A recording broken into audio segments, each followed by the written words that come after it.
अयोध्या से निकलकर रामलीला भारत के कोने कोने तक पहुंच गए और इस वक्त हम मौजूद हैं भारत की आर्थिक राजधानी मुंबई में, जहां पर आज हम बात करने वाले हैं श्री रामलीला उत्सव समिति के अध्यक्ष श्री चंद्रशेखर आर्य शुक्ल जी से। आज हम ये जानने की कोशिश करेंगे जो रामलीला को लेकर के ये तैयारियां चल रही हैं, इसके पूरे उद्देश्य क्या है और ये समिति अन्य कार्यों में किस तरह से अपनी भागीदारी निभाती है। उसके पहले हम आपको बताएं, भगवान श्री राम को लेकर लोगों के मन में एक आस्था, तो जब वो कार्यक्रम चलता है तो लोगों का एक नारा होता है कि असत्य के प्रति सत्य की जीत, रावण को लोग जलाते भी हैं। अब ऐसे में रामलीला का एक अलग ही प्रारूप देखने को मिलता है, जो कि आज की जो नवयुवक है वो बहुत ज़्यादा इसको लेकर के जागरूक नहीं, बहुत कुछ जानते नहीं।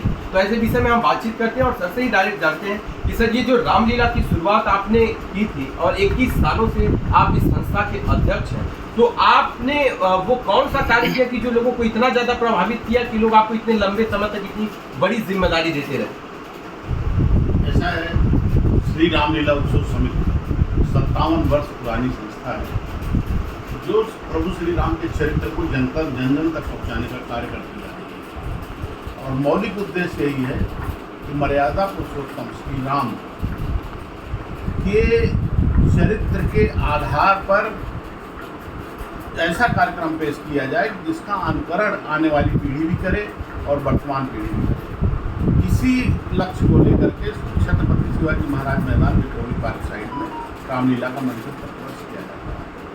हमने रामलीला में देखा कि इसके पहले भी इनके जो रामलीला के माध्यम से लोगों ने पात्र निभाए वो बहुत ही प्रभावशाली रहे। कोविड के काल में थोड़ी सी संख्या कम जरूर हुई थी, लेकिन इस रामलीला की एक सबसे बड़ी खासियत ये है कि अलग अलग प्रदेश से लोग भी इस रामलीला में भाग लेते हैं, जो कि उत्तर प्रदेश हो या बिहार हो, अलग अलग राज्य के मंत्री हो या उप मुख्यमंत्री हो, ऐसे बड़े नेता भी आकर के इस रामलीला में अपनी भागीदारी निभाते हैं और बहुत हद तक इनके कार्यों से लोग प्रभावित भी होते हैं। तो ये आपकी जो रामलीला समिति का कार्यक्रम अभी शुरू होने वाला है, तो ये जो 10-15 दिनों का आपका कार्यकाल रहेगा उसमें क्या क्या कुछ विशेष है?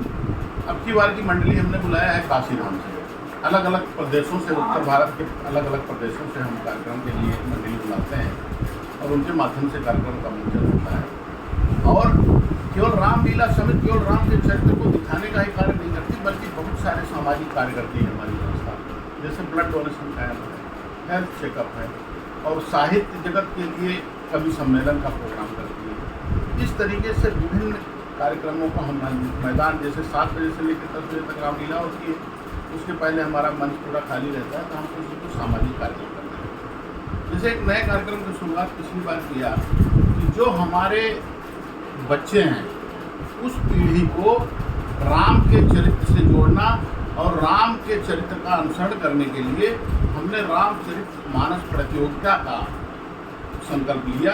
और पिछले साल हम लोगों ने इसमें छोटे छोटे बच्चे जो हैं, जो 5वीं क्लास के, 6वीं क्लास के, 12वीं क्लास तक बच्चे हैं, उनको हम लोगों ने प्रतियोगिता में शामिल किया और उनके लिए बाकायदा क्वेश्चन पेपर देते हैं। क्वेश्चन पेपर दे करके उसका आंसर शीट बनता है और उसका उद्देश्य एक ही है कि हमारे बच्चों में भी ये परंपरा फिर हुई है।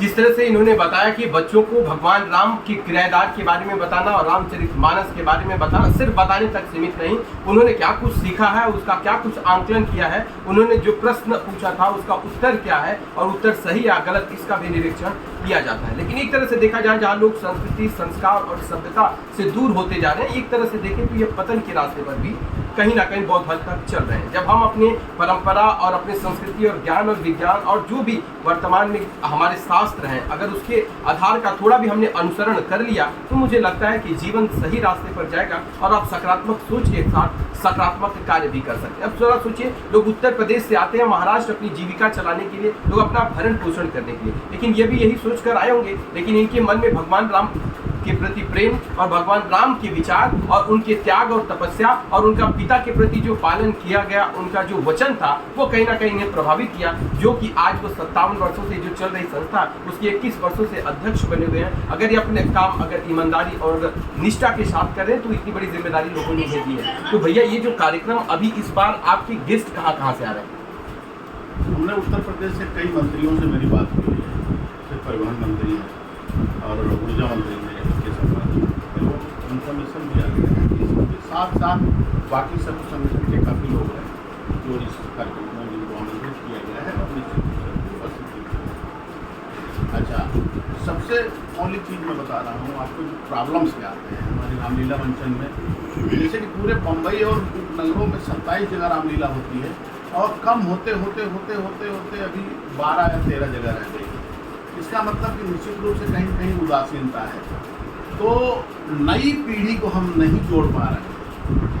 एक्चुअली रामलीला के जो कलाकार पुराने हैं वो तो जानते हैं रामलीला क्या चीज़ है, लेकिन नए जो लोग हैं उनको इंट्रोड्यूस करना चाहिए। तो हम लोगों का एक संकल्प ये भी है कि नए नए लोगों को भी रामलीला से जोड़ा जाए और इसका एक विस्तृत स्वरूप दिया जाए, क्योंकि अभी बड़ी चुनौतियां हैं रामलीला कराने में। एक तो पुलिस की शासन व्यवस्था, प्रशासन व्यवस्था कोई फेवर नहीं करती। अभी 2 दिन पहले मंगल प्रसाद लोढ़ा जो पालक मंत्री हैं उनसे हम लोगों की मीटिंग हुई, उनसे वार्तालाप हुई। मैंने डिटेल में अपनी सारी समस्याओं को उनके पास रखा, लेकिन सौभाग्य है समिति का भी और ऐसा मंत्री मिले हैं लोढ़ा जी जिन्होंने तत्काल जो हमारी परेशानियां थी, जो हमने उनको पॉइंट्स नोट कराए, इस तरीके से होता है। जैसे हमारा 5000 मैदान का भाड़ा लगता था 10 दिन का, अभी उसको बढ़ा के 60,000 कर दिया है, 60,000 भाड़ा कर दिया है। तो मैंने मंत्री जी के सामने रखा कि हम लोग 10-10, 20-20, 50-50 रुपये चंदा इकट्ठा करके कार्यक्रम करते हैं,